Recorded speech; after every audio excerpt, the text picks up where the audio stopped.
All right, welcome back to Beyond the Court with League One Volleyball, where we deep dive with some of the top coaches and leaders in volleyball and beyond. I'm your host, Courtney Thompson, and we all know that a great coach will challenge their athletes to find their best in every area of their game, while also helping to inspire and motivate them in ways that go far beyond the court. Today, I'm joined by Katherine Henry, who is currently the head of health and wellness for League One Volleyball. Prior to Love, Katherine was the Director of Medical Services at Premier Rugby Sevens, the Director of Content and Coaching for Max Sports Health, and Head Athletic Trainer for USA Rugby. She also has Division 1 and 3 experience in soccer, softball, football, and many other sports, and a comprehensive experience with high school athletes and adolescents and adults who are completely new to exercise. She's got a wide range of expertise, and we're so lucky to have her on today. Katherine, thank you so much for joining us. Yeah, thanks for having me. Super stoked to be here. Yeah, I think, one of the things that I'm lucky to do at League One Volleyball is work with a lot of coaches. And one of the things I respect is their openness to always evolve and learn and grow and add new information into what they're doing for their athletes. And health and wellness is a huge part of that. Physically, mentally, emotionally. So I'd love to start by just hearing kind of what drew you to become the head of health and wellness for League One Volleyball, and a little bit about what got you to this point in your career. Yeah, so I joined Love in January after spending about a year on the Wellness Advisory Council. And our VP of Sport, Tom Hogan, liked what I had to say, and offered me a job and put an offer on the table. I couldn't resist. I'm an athletic trainer by trade. I've been doing that for about 20 years and worn many, many hats that athletic trainers wear. I have built a professional volleyball league. I'm building a professional volleyball league now. I built a professional rugby league prior to this. I was the head athletic trainer for a while with U.S. Women's Rugby, the Women's 15s program. And that took me, I'm really lucky, that took me a lot of really cool places around the world. And I've worked collegiately, I've worked in professional rugby, and I've worked in high schools. I've kind of done most things that athletic trainers can do, but I think I've found my niche in the startup world and doing something really cool and different in women's sports. What about being in this space do you love? Like, why is this so meaningful to you? I think we're changing the game. I think we're really trying to, there's a ton of momentum in women's sports and we're capitalizing on that. But I think we're also really trying to set the tone from the beginning by, in health and wellness, we're building a mental health program. We're providing benefits and resources for our athletes that they don't always see when they're overseas and playing for their clubs overseas. So we're really trying to up the game and set a really positive example for our kids coming up behind them. Heck yeah, I love it. You've done so many amazing things in many different sports and at every level, from youth all the way to pro athletes. What stands out to you about the demands of the sport of volleyball that's unique? And I know you're still learning. We get one question a week. Hey, what is this position? And yeah. I love these questions, but what stands out to you so far? I'm learning a ton. I knew enough to be dangerous, but now I'm actually starting to really understand the details of the game, ish. Thank you, Courtney. I think volleyball overuse and the repetition, the number of jumps and that stress and strain on your body, I think is really unique because there's so much jumping. I think that's the thing that sticks out to me the most. And then, especially outside hitters and things that overuse in the arm and your shoulder. And just because there's so many repetitions using the same movement over and over and over again, that wear and tear. Those are the two things that stick out to me the most. Yeah. People always ask, did you have any major injuries when you were competing? And I always make the dad joke. Well, I didn't jump very high, so I've been just fine. But I want to dive into that because I think, we're seeing so many injuries, especially at the college level. And this world more than me, but in club volleyball, teams can play up to 10 matches in a weekend in a 2.5 day span or 3 day. So what are some things that athletes and coaches can do, knowing that that's kind of out of their control, but given that restraint, What can they do to keep, I don't know, get ahead of this injury prevention? I think there's a couple different things. I think really being mindful during the week leading up to things about, how coaches and staffs approach um, how many reps and how much time during the week. Quality over quantity is a big piece. Warm ups and cool downs are so vitally important. And you don't have to use a big chunk of your practice because I know in club, especially, right? Like teams are coming in and out trainings and it's like back to back to back to back to back. You don't have a lot of time and there's so much to cover, but you can do things to help warm up, help do injury prevention on the side while they're, ahead of time. You don't have to use 30 minutes of your training time because that Yeah. time is so important, right? And they're so limited, and you want to cover everything. But really spending 5, 7, 10 minutes really focused on a warm up and good technique in your warm up, and taking some time to cool down. Those I think are your biggest things. What's actually really cool that's coming in the next couple of weeks for our club coaches is we are putting together on our coaches haystack. We're putting together, we're starting with warm-ups and cool downs. And so some videos that are broken down into several different pieces so coaches can learn from it, learn the techniques from a strength coach who looks better doing it than I do, let's be honest. And is from the Love system. And so we're starting this database for our coaches to learn. Right now it's warm-ups and cool downs, the first thing. And there's so much more coming down the pike. It's going to take us a little while to grow a robust library, but thought that was really important. And it's stuff that you don't need equipment. You don't need a lot of things. You can do it in a small space and have really quality time and maximize your time in training. All right. I want to double click on that a little bit and get really specific for our coaches listening that want to put this into action. So there's two parts to what you just said. Ahead of a weekend where there's a lot of matches, what are, I don't know, two things a coach can do or an athlete can do during the week to help set themselves up for success during the tournament? Yeah. A couple things during the week. Things like hydration, things like eating well and getting rest and sleep, and sticking to your schedule, it will be really helpful. All things that are easy for teenagers to dial in, right? Totally. I know. Yeah. Teenagers have nothing on their plate for sure. Right. Yeah. Like they're not busy. They don't have a million things going on. But in terms of training, practice your warm up that you're going to use on match day, and practice your warm up that you're going to need so that is just an automatic and a rhythm for your players. So when you get to the tournament and you're going into that match, they're comfortable with that routine. They know exactly what to do. They can get down to business. There aren't a bunch of questions, because if you change things for tournament day and match day, something that they don't know, they're going to be out of their comfort zone. They're going to be out of their routine. So building that routine in and training will then translate really well onto your tournament day when you got to get stuff done.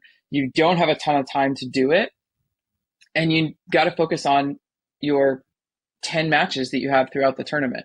So having that routine, and you don't have to educate they're focused. They know what they're doing already, and they get right into it, and they get right into that rhythm. It's shocking how jarring it is as an athlete when those routines get messed up. And of course, we're training the mental side to like, hey, we're flexible, we can adjust.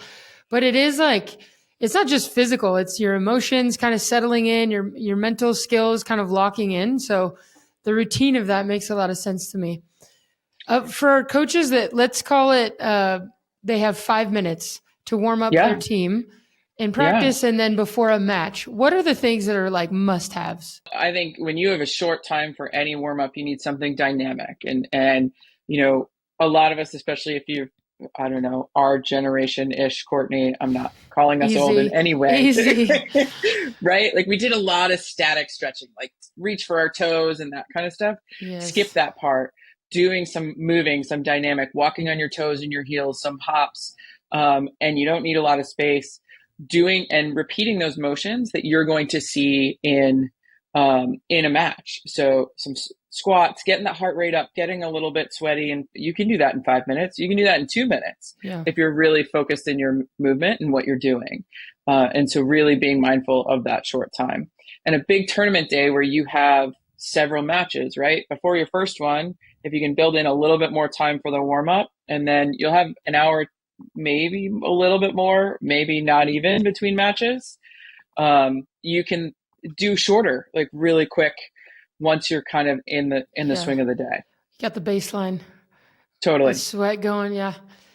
Man, okay, this might get a little controversial, but you're not one to shy away from these conversations. Is there a place in youth volleyball for static stretching ever? Or ever? pro? Yeah, totally. Okay. I mean, static stretching isn't bad. It's not harming you, right? Like if you're doing a good stretch the right way, it's not doing any damage. But if you're trying to maximize your time on short time with a warm up, you're not getting the most bang for your buck, right? Like when you go shopping, everybody loves the best deal, right? The best deal to warm up, especially on short time, is be dynamic. You're multitasking. You're doing more than one thing at once. How would you feel if I'm a coach and I say, hey, I have 4 hours a week with my club athletes. They're 14, they're relatively healthy and, don't need a huge warm up. Can we warm up peppering and playing short court and doing these like more volleyball specific movements or maybe some block moves at the net? Would you say, yeah, that's great? Or would you say, hey, I'd still really like a few minutes of kind of more dynamic, intentional warm up? I would say it's definitely going to be part of your warm up. I would add a couple other pieces before they start, you said blocking stuff, right? So like before you start getting into those jumps, maybe a couple other little things, whether it's some walking on your heels and toes or little smaller line hops, and then getting into those jumps. If we get into those jumps a little too fast, kids that are 14 are Gumby, right? They're still pretty Gumby. They're still a lot more mobile and things than, when you're 40.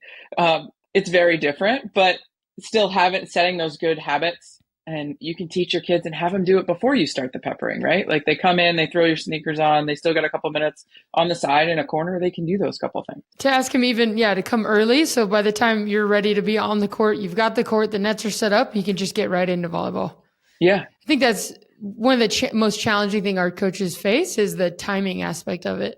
But I do like that, once we have a routine and we've got these movement patterns that we're going to have it's just baked into the program. Exactly. And those kids get in that routine, then they get in their volleyball mindset. They've got so much on their plates right now, right? Like they're flying in from school or other activities, or their parents are driving, in circles, taking all the kids to all the different stuff.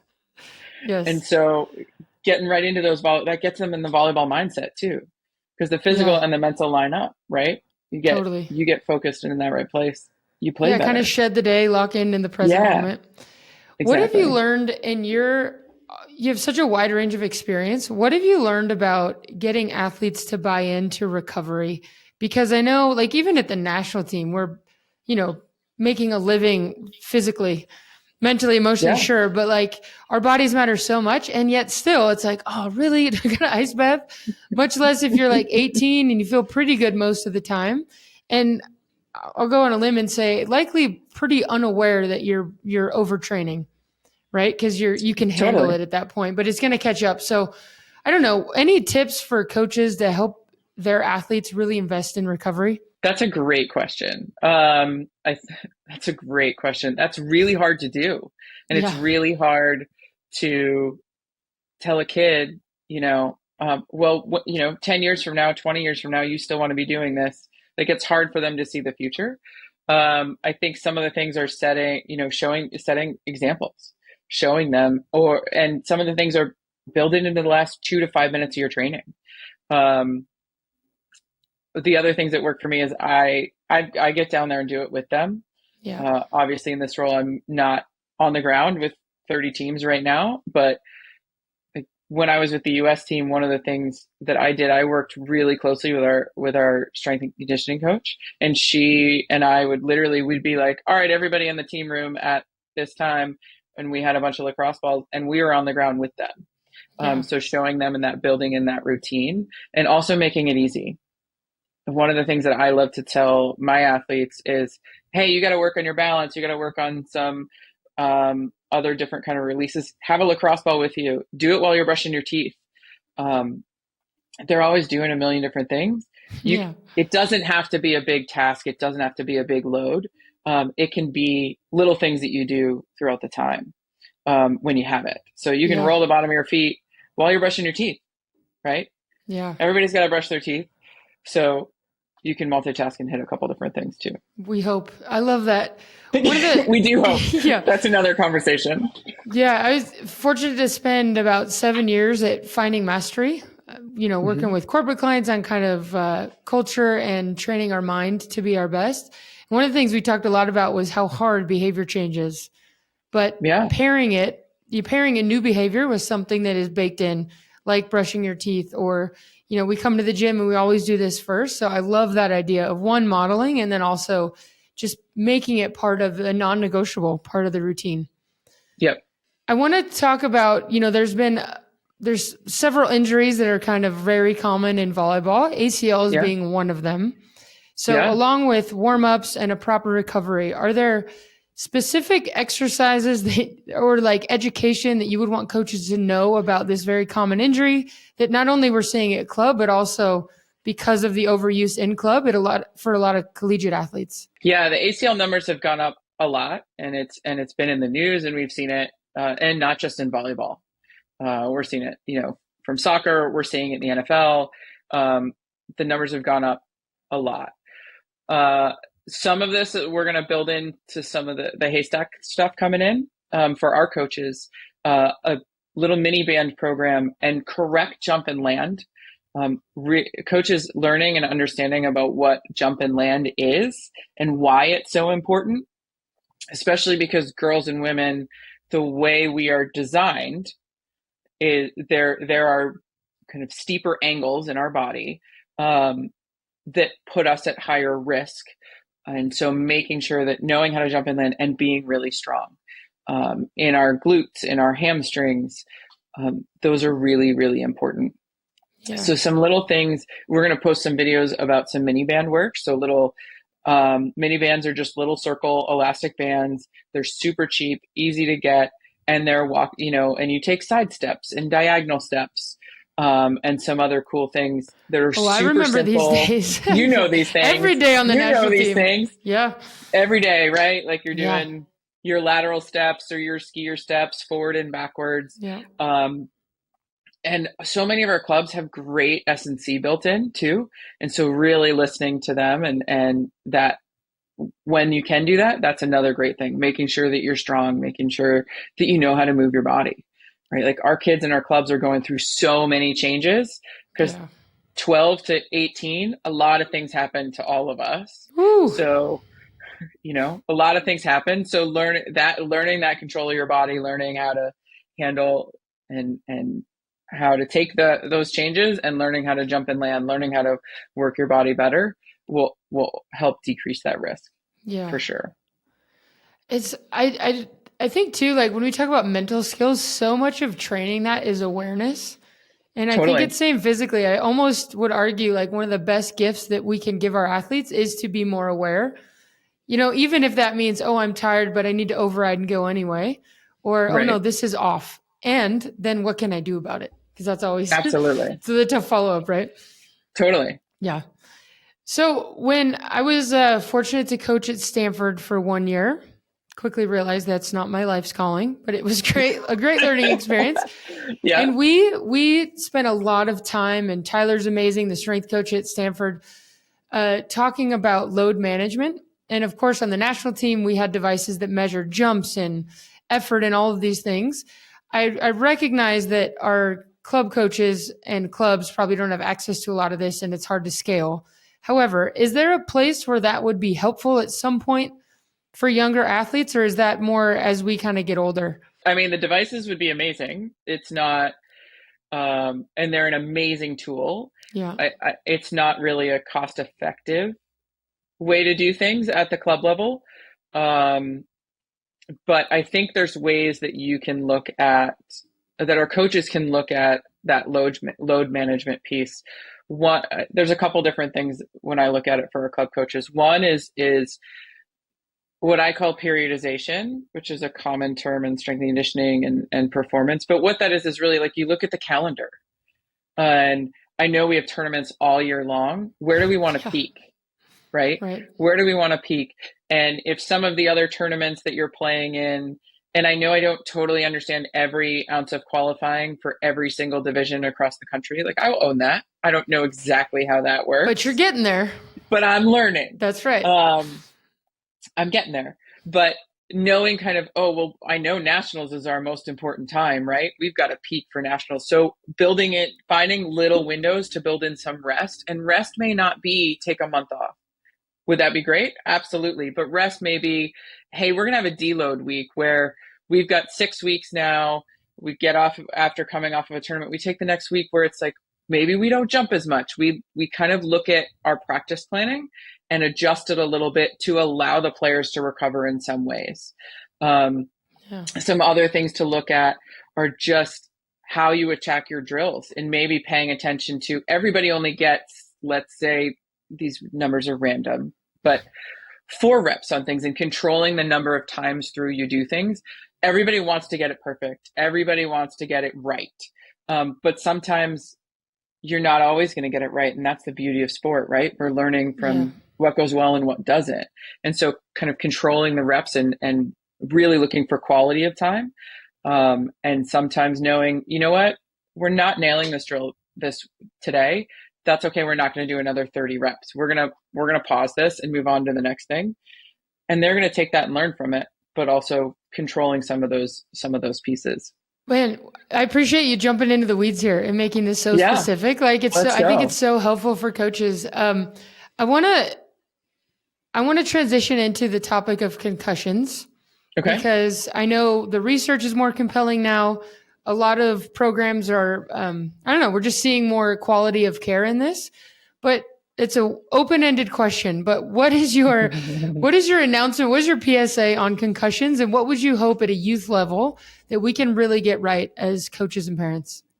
Yeah, I think for concussions, we're learning a ton, and we're learning more and more every year. And they're definitely a big hot button issue that everyone wants to talk about. And the biggest thing is that they're managed correctly. I think for our coaches and our parents, understanding what concussions are an injury to your brain, and they can be caused by a blow to the head. They can be caused by a blow to your body. So in volleyball, it could be, I was watching the Olympics, and in one of the men's games, 2 guys literally just ran into each other. Oh, yeah. Poland, right? Yeah, Poland. Yeah, I remember that. And it was one of those moments where that could very well have been a head injury. And so knowing that concussions can be caused by more than just a straight up blow to the head. Someone could be diving and dive into the bleachers and they smash their body or their head or whatever. Or sliding for a kick, because you did teach me that, a kick is technically legal in volleyball. That's right. Brazil does it once a quad at least. And so knowing what it takes to have it, like what it is, and that there are many different ways that it can happen. And the other piece is recognizing those instances and going, okay, time out. We need to make sure that our kid and our player, our athlete is okay. And so our athletes don't want to come out. Of course they don't. I didn't want to come out when I was playing sports. You definitely didn't want to come out when you were playing. Absolutely not.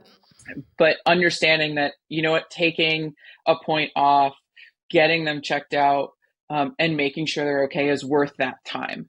And for coaches, I think taking that liability off of them and making sure they see a healthcare provider. So I know many of our tournaments, not every tournament across the country, but many of our tournaments have an athletic trainer on site.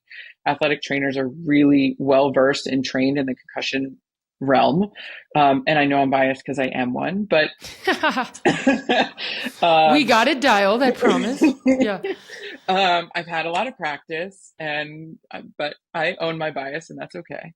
And having them get checked out, knowing the red flags to look for where it's time, something happens at club practice and your kid passes out, like your kid starts throwing up like crazy. That's time to go, okay, time out. We need to make sure we go, right? And you go and you get them checked out at the ER. Because you want someone who's well-versed in this and understands what this is. We all want to win. We all want to play, but knowing that we put our kids' health and our players' health first. Yeah. And making sure they're checked out by a healthcare provider. protects our athletes, number one, and also takes that stress off our coaches. It's such a stress when you don't know and you're not trained in it. Yeah, that's what I wanted to follow up with a few things here. Yeah. So obviously if you're like passing out, you're vomiting, that's like, okay, we're pretty clear what this is, right? Yeah, absolutely. So what are some of the like more gray area symptoms that a coach might recognize? Obviously, if there's any concern, let's say you think you've kind of done it, you've checked on them, they say they're okay, they look okay, and then they come out on the court. What might be some things you're like, Susie might not be okay? So, the big ones, right? Like everybody knows things like headaches and dizziness, ringing in their ears. Those are kind of the things that everybody knows. Some other things to think about or be aware of. You may see some weird personality changes or more emotional. You may see, Susie might be a kid that's always super excited and into it and pumped. And all of a sudden Susie's bawling because she missed a ball, or serve hit the net instead of going over. And Susie's sitting there bawling, and you're like, this is very much out of character for Susie. Yeah. So that's one of the big ones that you see a lot in kids. You see a lot in anybody, honestly, with a head injury, but can be really blatantly obvious in kids and teenagers. Okay. And then, and I think, or you may notice some balance thing, like if balance is off, they're done, that's a big red flag.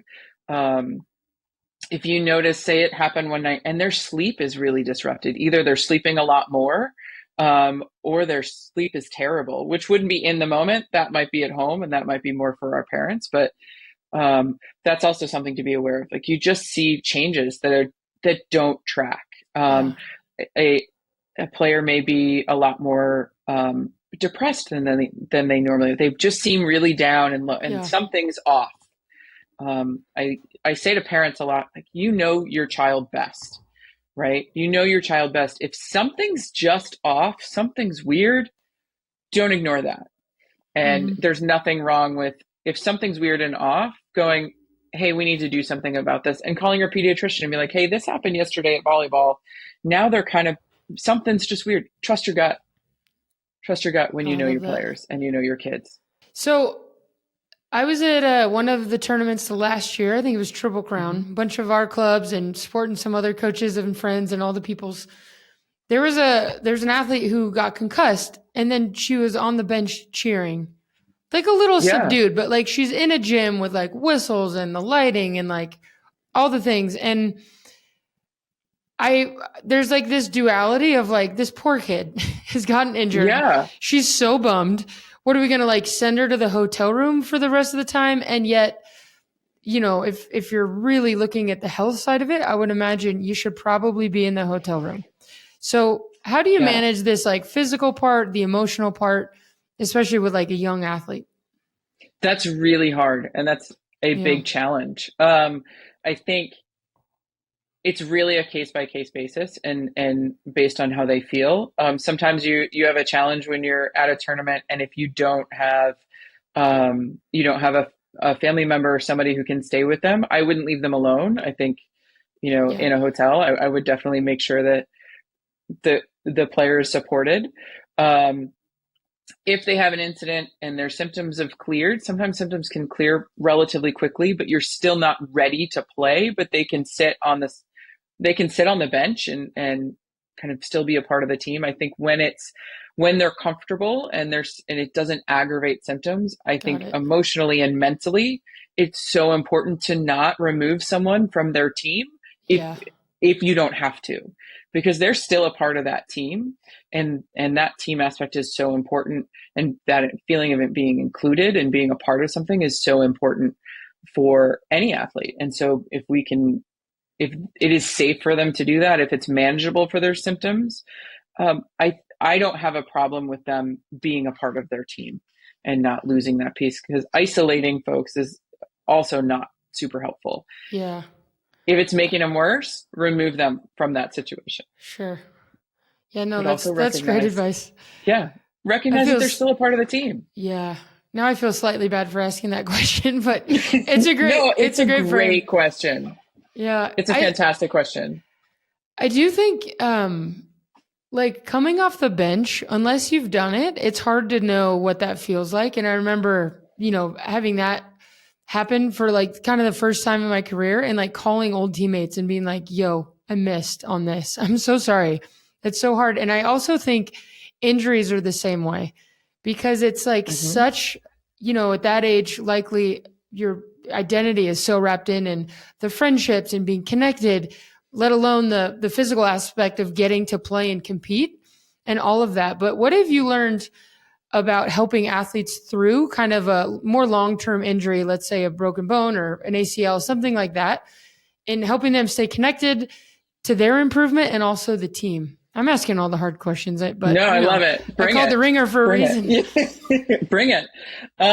Great question. I think there's a lot of different pieces. So I'll kind of focus on a couple.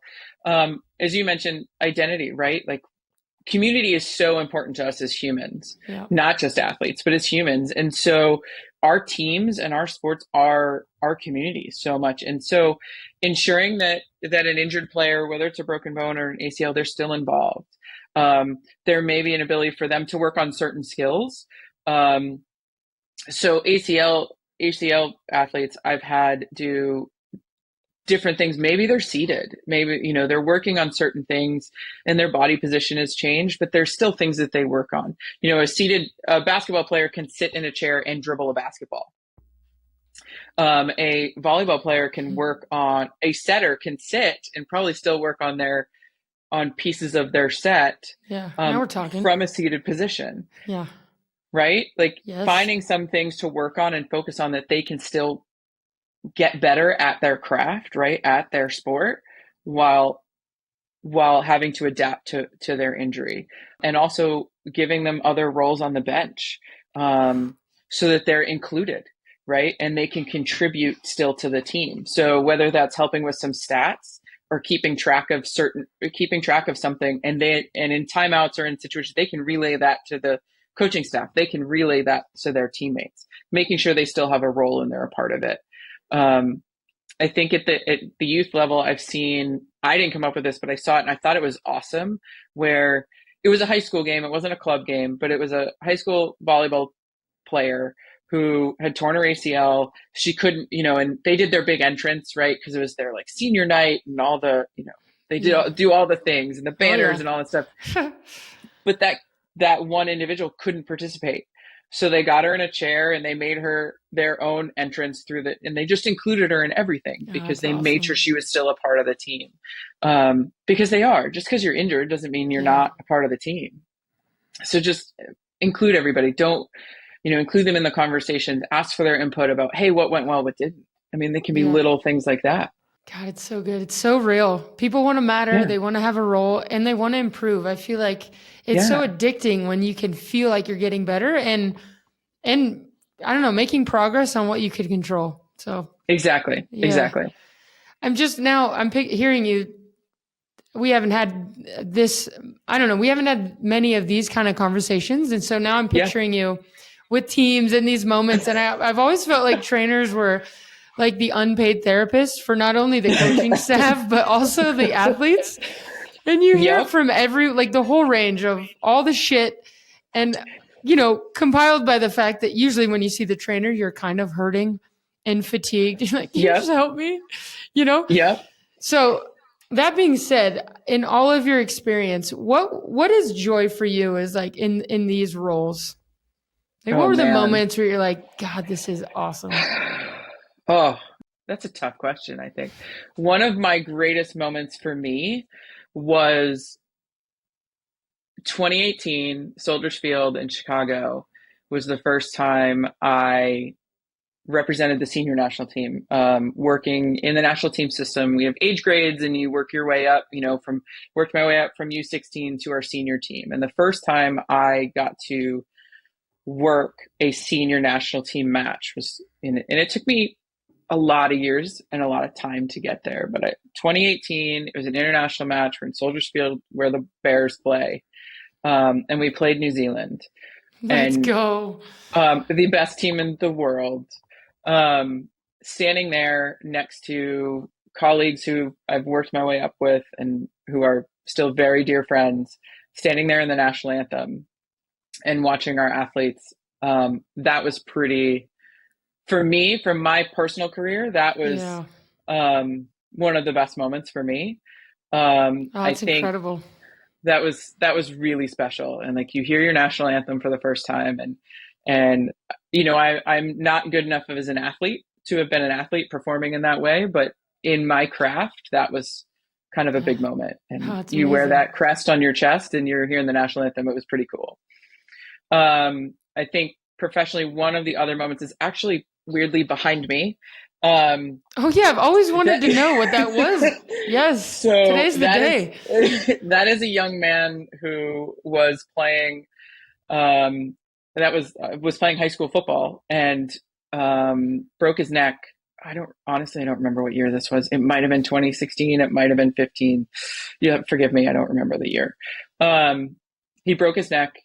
And thankfully we took care of him and got him where he needed to go. And it was a visiting player. His athletic director created that moment that's behind me. And then he printed that because the young man brought me flowers and said, thank you, during a playoff volleyball game. Wow. Actually, it was a state semifinal volleyball game. And his athletic director literally created that moment in between, sets. And he brought flowers over and he said, thank you. And then the AD printed that out for me. And, that was a pretty cool moment knowing that. And then that kid came back and played lacrosse for his senior season. And last I heard is living his best life as a young man. And, he should be out of college now at this point, but, that was a pretty cool moment. And, so much of the work that you do and folks in your career path, it's like unseen by so many, and yet often the most meaningful to athletes, so it's cool that you got to share in that moment with him. Yeah. Thanks for sharing. It was pretty special. Yeah. Thanks for asking. This is kind of a random question, but I'm curious, have you noticed any changes in athletes' posture or mobility because of phones? Or do you have any, maybe it's not even based in science, but do you have any thoughts on this? Because I have neck problems, and when I fly and I'm working, it gets weird, but I'm also almost 40. So, well, listen, 40 is not so bad. I'm in my 40s. 40 is not so bad. Don't be scared. Okay, great. I think I don't know of exact science behind this, and there's lots of discussion and some studies being done, but phones are definitely not helping us in a lot of different ways. In some ways they're great, right? Like, there's some things about being connected and being able to, check in with your friends and your people and actually see them with FaceTime and all that stuff. That's really cool. But that like hunched over thing, planes don't help us either. Those seats are not made for, they're not made for, they're not made for, good posture and things.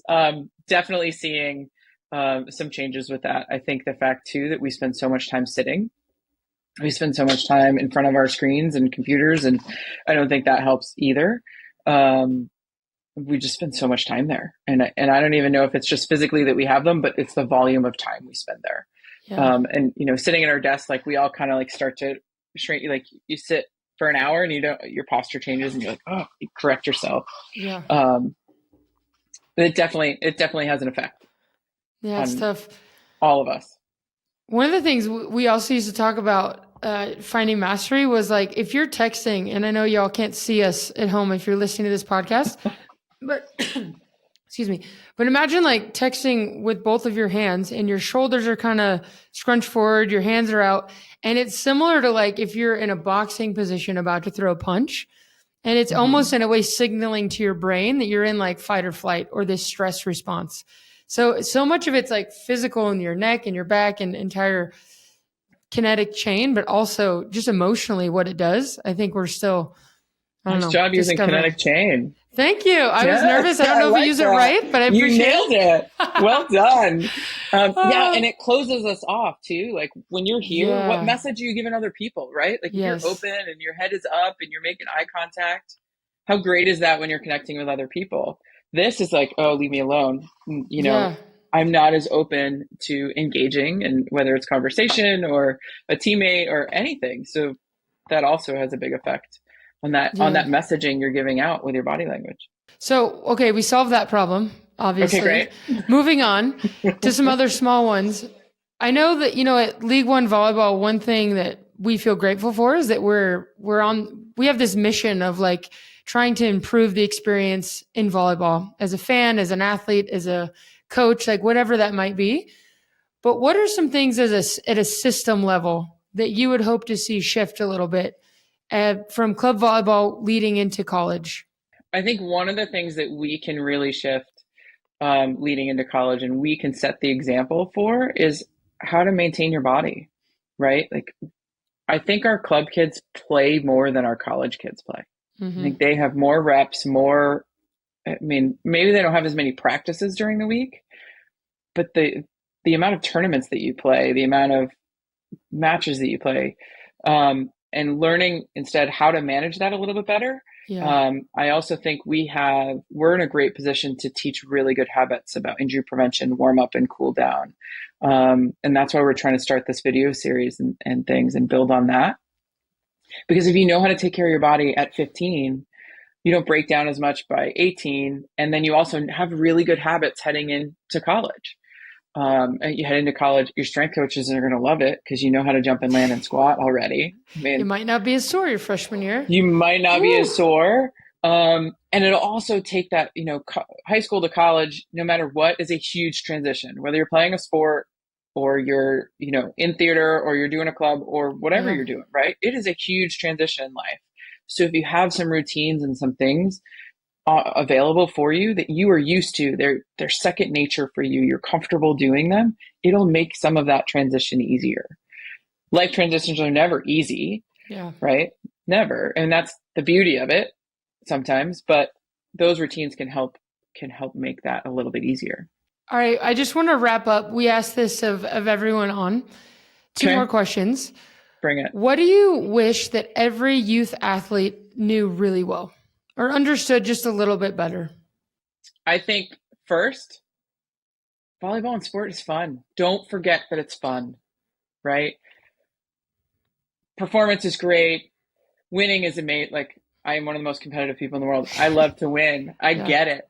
But don't forget this is fun, right? Where you get to be around like-minded people or meet different people that are from different parts of life than you. It's fun. It's amazing it's about that connection. Don't forget to enjoy it. Don't get lost in the weeds. Enjoy the ride. Amen. Well said. And then lastly, what do you wish every youth coach understood a little bit better? I really believe, and you can see this in how when I'm an athletic trainer and I'm treating, and then just kind of how I operate probably with love too. There's beauty in the simplicity, right? There's beauty in the simplicity.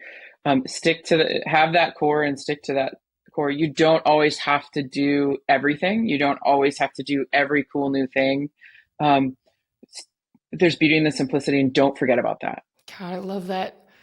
Katherine, this has been awesome. I think this is going to be so helpful for so many coaches, and I know you're busy, and we really appreciate you taking the time. One thing that I really appreciate about you is this is such a intense job in a lot of ways, and like you bear the responsibility of so much, right? And protecting our athletes, our youth athletes, and doing everything you can to help them find joy in the pursuit of what's possible. And yet you carry so much of the difficult part of it so that we can all play in the fun stuff. And you also bring levity to it. So I just want to throw a little gratitude your way from all of us at League One Volleyball and for every coach listening. Thank you for taking the time today. Thank you so much for having me, Courtney. It's been fun working with you so far. I can't wait to see what we do over the next few months. All right. Thank you all for tuning in to Beyond the Court. And thanks to our guest, Katherine Henry, for joining us today. Make sure to hit the subscribe button below so you don't miss the next episode where we talk with Dr. Nicole Davis. Nicole is a back-to-back national champion at USC, as much as it pains me to admit. She also was on the USA team for 10 years and helped her team win 2 silver medals in the Beijing and London Olympics. After retiring, Nicole has worked as a mindset coach with Finding Mastery and completed her doctorate in clinical psychology. Nicole is a thought leader in the space of mental skills and mental health for athletes, coaches, and parents alike, and we are so lucky to hear from her. To learn more about League One Volleyball, follow us on Instagram at LOVB And in the meantime, work hard, have fun, keep spreading the love out there. We'll see you next time.